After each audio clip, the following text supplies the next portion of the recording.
Hey, what's up everybody? Welcome to another video on the Tonva Legend 826 channel. So, I'm going to be sharing more storytime videos on here, and I'm going to be reading from fanfiction.com. On Fanfiction, there's this story called They Shook Hands, which is a Harry Potter fanfiction written by Deathroll. Now, I don't know who Deathroll is personally. I've never met Deathroll in person. I don't know if Deathroll is a he or a she, so I don't know if Deathroll is a male or a female. But they wrote which I think is a pretty excellent story about Harry Potter being sorted to Slytherin and becoming friends with Draco Malfoy. The story is called They Shook Hands, and I read years 1 to 6 of They Shook Hands. I feel like it's a pretty good story, in my opinion. It's a very good alternate universe with Harry Potter becoming friends with Draco Malfoy, being in Slytherin, and Harry befriending all the other Slytherin characters. So, I wanted to... I thought about this like a few days ago about making storytime videos, like reading from fanfiction.com and telling it on here, and making videos about that, because I wanted to do that for a little bit. So, I had this idea for a few days. So I thought that maybe I could pull that off here and maybe try that out, see if it works out or not. See if I can read one chapter for every 15-minute video. Give it a good shot. But yeah, this is They Shook Hands, Year 1, Chapter 1, A Boy Named Malfoy. Continue from Harry Potter and the Philosopher's Stone, Chapter 5, Diagon Alley. Okay, here's the story. Hope you enjoy. Might as well get your uniform, said Hagrid, nodding toward Madame Malkin's robes for all occasions. Listen, Harry, would you mind if I slipped off for a pick-me-up in the leaky cauldron? I hate them Gringotts carts. Harry Potter, who had seen more in the last half hour to search his credulity than he had seen in his whole 11 years of life. He'd grown up as an unpleasant fixture in the house of his aunt and uncle, who'd done their best to keep him shut away from the world. To have a giant man show up, declare that Harry was a wizard, and whisk him away from everything he'd ever known, who had undercut the whole foundation of his existence.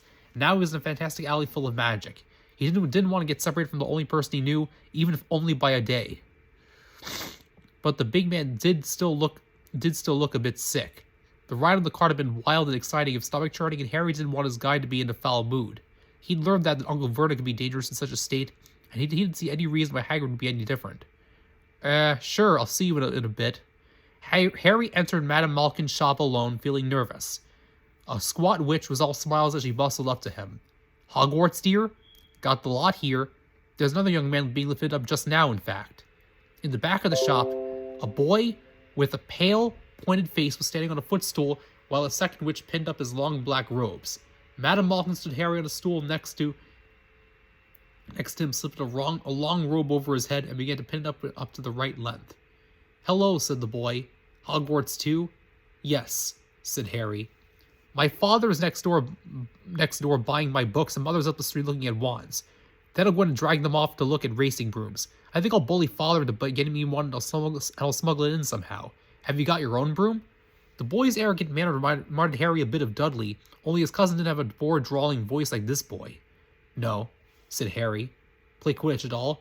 No, Harry said again, wondering what the boy was on about. I do. Father says it's a crime if I not pick to play for my house, and I must say I agree. I'll need that new broom, though I've got a common 260 right now, top of the line, but it's not a racing broom like the Nimbus or even Cleat Sweep by any means. I don't see why first years aren't allowed brooms. It's just not fair. Harry nodded, not really having his own opinion on the matter. Brooms? Quidditch? He just learned about magic a few hours ago. How is he supposed to keep up with all of this? Know what house he'll be in yet?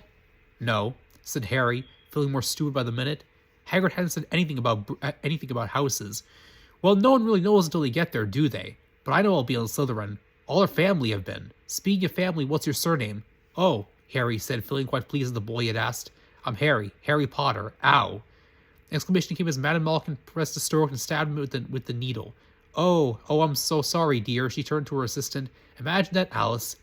Harry Potter himself coming to my shop for his robes. She tittered again and continued her hemming. The other boy had raised an eyebrow as he sized Harry up. From all the stories they tell about you, I thought you'd be taller, he finally said. It was true. Harry was only a fraction taller than him. I'm not short, Harry protested. He always been on the lower end of that measurement compared to other boys in his class at school. Dudley often called him some derogatory variant of short or scrawny, and he hated it. The boy smirked at him.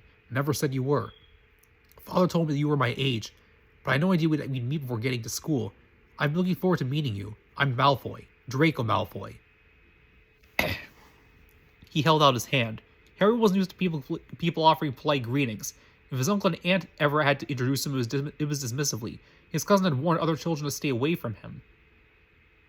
The simple gesture gave him a warm feeling of hope. Maybe things wouldn't be so bleak in the Wizarding World. Harry shook Draco Malfoy's hand. Nice to meet you. I say, look at that man, Draco suddenly, nodding towards the front window. Hagrid was standing there, grinning at Harry, pointing at the 2 large ice cream cones so that he couldn't come in. That's Hagrid, said Harry, pleased to be able to talk about something at last. He works at Hogwarts. Oh, said Draco, I've heard about him. He's a servant of some kind, isn't he? He's the gamekeeper. Yes, exactly. The headmaster at Hogwarts took him on after he got expelled. Now he lives in a hut on the school grounds, and every now and then he gets drunk, tries to do magic, and ends up setting fire to his bed.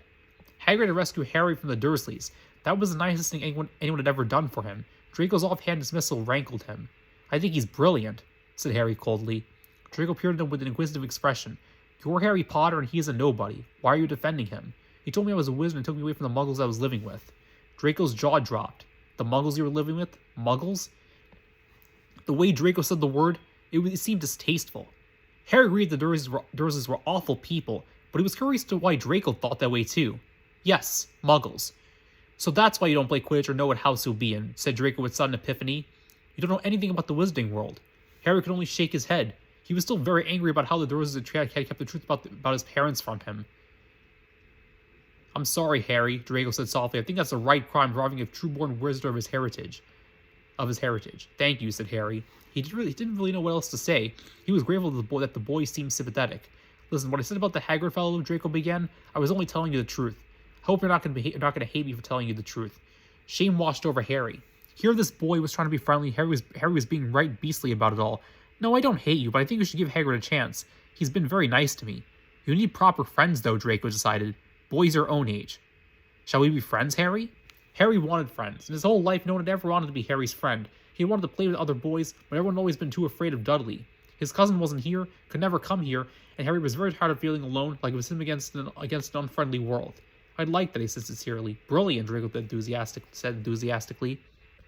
After we have our robes all finished, we can go around and look at the new Nimbus 2000. I'm going to see if I can convince Father to get me one as a late birthday present. I think I'll stay with Hagrid, Harry said reluctantly. He really want to spend time with his new friend. Hopefully Hagrid can be persuaded to deviate from whatever schedule he was on. Draco waved such concerns away. Hagrid works at the school, right? Father's on the board of the school governors. I'm sure everything will be alright. Harry marveled at how nothing seemed to bother Draco. He found himself being caught up in the boy's blonde enthusiasm. Brooms? Flying? How fast and exciting it all seemed. Madame Malk and her assistantess Alice had just finished up with the last of their robes when a distinguished gentleman stepped into the shop. He had the same pale skin and pointed face as Draco, even the same cold gray eyes. He wore his blonde hair long, pulled back from his face. His robes were subtly yet superbly made, and he carried a snake head and silver cane in his left hand. Father, Draco said with spirit, I want you to meet Harry Potter. Draco's father peered at him intently. Harry felt the man's eyes linger on the scar on his forehead. It may have been his imagination, but Mr. Malfoy's hand tightened on the handle of his cane. I always imagined you'd be taller, he said in a pleasant voice, echoing his son's comment. He reached out his hand. Lucius Malfoy, Mr. Potter, how do you do? Harry shook hands. How do you do, sir? Father, can Harry come around to the shops with us? I've got a lot to tell him all about Hogwarts. Mr. Malfoy smiled, though did not reach his eyes. I don't see why that would be a problem. I'm here with Hagrid, Mr. Malfoy. He's sort of in charge of me right now. Hagrid? Mr. Malfoy asked incredulously. Hagrid isn't qualified to be in charge of flobberworms. If he's in charge of you, where is he? He was here just a minute ago. He had ice cream cones, but they were melting. Maybe he went to get cleaned up. Well, I do think I saw him stepping into the League of Cauldron a few minutes ago. I would wager if he'll be a while rejoining us. Impossible, man. He can't go a day without getting roaring drunk. No self-control. Harry didn't want to challenge the word of such an important man, so he said nothing. He chewed his lip, wishing to say something in Hagrid's defense, but nothing was coming to mind. Draco was talking him towards quality Quidditch supplies. Come on, let's go look. I have to get my books, Harry protested feebly. Father? Mr. Malfoy smiled again, indulging in his son's eagerness. I'll take care of it, Harry. May I call you Harry? He nodded. You boys run off and look at brooms. I'll pick up another set of books and meet you both at Ollivanders in 30 minutes. Not 1 second later, understand, Draco? Yes, Father, Draco said, looking towards the shop. Thank you, sir, said Harry as he followed his new friend towards the broom shop. And if I see your brother, tell him to meet us there, Mr. Malfoy called after them. Your dad's really nice. He's strict about the rules, but there's not that many of them. Otherwise, he's very easygoing. Just don't make an enemy out of him. He's got a brutal, sarcastic streak. They looked at the Nimbus 2000s for quite a while. Draco explained to him a lot about Hogwarts. There's 4 houses in the best of Slytherin. Anyone who wants to see is in Slytherin. This house for the ambitious, the clever, and the sneaky. If you're really smart, then you belong in Ravenclaw. My brother Elon says they're a bunch of bookworms. If you like to work hard, you'll be in Hufflepuff, so they say. But Elon says they're a bunch of duffers. They have to work hard because they don't really fit anywhere else. Then if you got more courage than common sense, you're in Gryffindor. They don't understand that sometimes discretion is the better part of valor. What's that mean? Sometimes you should run away because otherwise you might get hurt, Draco said with a grin. Harry pondered that philosophy and found it made a lot of sense. So then running away from Dudley was the best policy. So Slytherin is the best house? That's right. Unfortunately, people don't think that kindly of Slytherin sometimes. Why is that? Well, one of the key traits is ambition, see? There's all kinds of ambition, and one of those is the desire for power. That means that more dark wizards and witches have come from Slytherin house than any other. It's given us a bad reputation. When a dark wizard comes from any other house, it's just brushed off as a one-time thing, but Slytherin is treated as the rule. That doesn't seem very fair, Harry commented. Judge the whole house by the example of a few people. Draco turned to Harry and looked at him for a few seconds. Finally, he said, "You understand. No, it's not fair. I think it all comes from them being jealous. Slytherin really is the best. They got a terrific Quidditch team and they often take the cup. They're also strong contenders for the House Cup every year." What's the House Cup? It's a way of keeping score between the houses. Most points wins. Slytherin and Ravenclaw have dominated for the past 30 years. Harry was feeling very happy. It was only his first day in an exciting new world, and he already made a friend his own age. Draco wasn't acting at all like the people Leaky Cauldron and seemed to genuinely like him. It was a new experience for Harry and hoped it would last. Quidditch also sounded very interesting. Harry bought a copy of the book called Quidditch Through the Ages so he could read all about it. You're going to love riding a broom. It's the best station in the world. First years aren't allowed to bring one to school, but next summer you just have to get one if we're going to be like Quidditch over at my house. We got a full pitch out and back and no nosy neighbors. They walked out of quality Quidditch supplies and headed towards the wand maker shop. I missed out on so much, Harry said wistfully. I wish I could have grown up in the wizarding world. What was it like? Draco asked curiously. Living with muggles, I mean. Father says they're violent savages. I can't imagine what it must have been like to be the only one in the house who could do magic. I hated living there, Harry replied instantly. I hate them. They certainly hate me. I get blamed for everything. Everything? Anything goes wrong is my fault. Anything can't explain rationally means I get yelled at, and if I ever hear to suggest it was magic or something similar, you think I insulted the queen. So it sounds like you're doing accidental magic. It happens a lot when you're very young. Uncle Vernon seems to think I'm some sort of devil. He's always calling me a freak or saying I'm abnormal. I think he's the one who's abnormal. Aunt Petunia is a horrible woman. Her voice sounds like a dozen cats fighting over a mouse. She's always giving me chores to do. My cousin never has to do any work. The lazy porker. Is he fat? Huge. Monstrous even. He makes my life miserable. He always bashes me. He encourages all his friends to join in. I think he gets it from Uncle Vernon. Did they hate you? Draco's words were uncertain as though he didn't know how to ask his questions. Harry wondered if the wizards ever hit their children. Sometimes, if I did any of that accidental magic, he smacked me a few times and I get locked in my cupboard. Your what? My cupboard under the stairs. That's where I lived. You didn't have your own room? Harry laughed bitterly. No, they wanted me outside as much as possible. If I spend more hours than I can count on the cupboard. It wasn't so bad. At least I had a light bulb, most of the time anyway. If it burned out, I'd have to sneak around and change it, but I got pretty good at it. What's a light bulb? It's Harry's momentarily perplexed. It's like a small lantern, so you weren't in the dark. That's something. A very little something. If I was absolutely silent while I was being punished, sounds like at dinner. Harry's voice was dead with no emotion whatsoever. He might as well have been reading from the encyclopedia. He never told anyone about how the wizards treated him. But Draco was his friend. Harry knew friends talk to each other. What horrible, horrible people, Draco said. My family doesn't like muggles, Harry. Never has. Now I've got another reason. How can anyone treat a boy like that? Harry had no answer, but fortunately he didn't have to give one, so they had arrived at Ollivanders. The name of the shop was written in peeling gold letters over the door. Makers of fine wands since 382 BC. Even without the sign, they would have known this place. A single wand lay on a faded purple cushion in the front window, telling the illiterate the nature of the business. A tinkling bell rang somewhere in the depths of the shop as they stepped inside. The shop was narrow and shabby, tiny and filled with shelves. Thousands of narrow boxes filled those shelves, reaching all the way up to the ceiling. For some reason, the back of Harry's neck prickled. The very dust in here seemed to tingle with some secret magic. Draco, there you are. A blonde woman, tall and slim, wearing very nice dark blue robes, knelt down and hugged Draco. She was smiling broadly. Harry could see that she had very pretty teeth. Mom, Draco cried, clear scandalized by having hugged in front of his new friend. Oh, don't be silly, Draco. I'm your mother. I'm sure he understands. Mom, this is Harry Potter. Draco's mother turned a most unflattering shade of red. Oh, by the stars, she muttered. I fumbled it now. Then she composed herself and smiled, and blushing fading for her cheeks, as she offered Harry her hand. Narcissa Malfoy, it's a pleasure, Harry. Harry shook hands. He never been probably introduced to so many people before. How do you do, ma'am? Good afternoon, Harry Potter, said a soft voice, startling him. I rather suspected I'd be seeing you here soon.